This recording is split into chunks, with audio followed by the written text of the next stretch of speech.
Climate change is the greatest threat the world faces today, and this generation is perhaps the last one that can put an end to climate change, which is why it's critical that the youth of today grow up as climate-conscious citizens. With that aim, I'm conducting trainings for youth from all socioeconomic strata, ranging from underprivileged madrasa students to those of elite private institutions.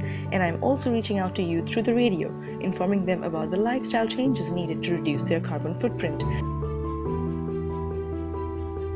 My ideal school of the future is one that mainstreams scattered efforts such as mine to inspire youth to be the guardians of our planet.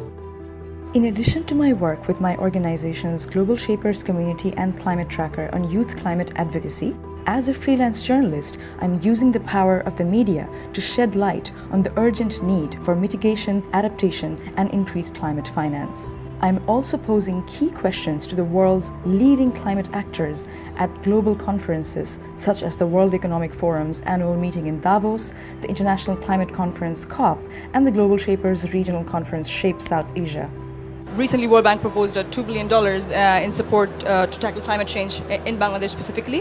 What's the form in which this money is going to be disbursed? Is it a loan, is it a grant, and also what the interest rate would be, and if it is non-grant financing, how is that justified for a country that happens to be one of the most climate vulnerable? But of course we are a bank, our donors Right. give us money and we have a balance sheet, and so our work is really around lending, very often at highly concessional terms, to enable countries like Bangladesh to put in place the investment that's required to deal with climate change.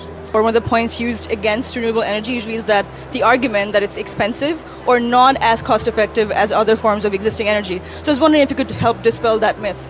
The result of both the changes in technology as well as the adoption of renewable energy policies around the world means that the price of renewables is just dropping really fast. So you mentioned the businesses, and we know that in Davos we have the congregation of some of the best and the most influential business leaders from around the world. But the encouraging dimension is that businesses particularly are really realizing that they have to reduce the footprint on the environment, and we're here to help and to push at the same time.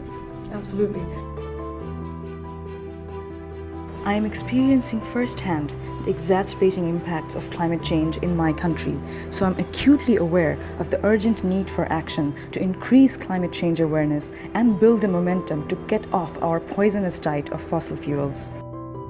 The ideal headline I'd like to see in 2030 is "The world is on track to transition to 100% renewable energy."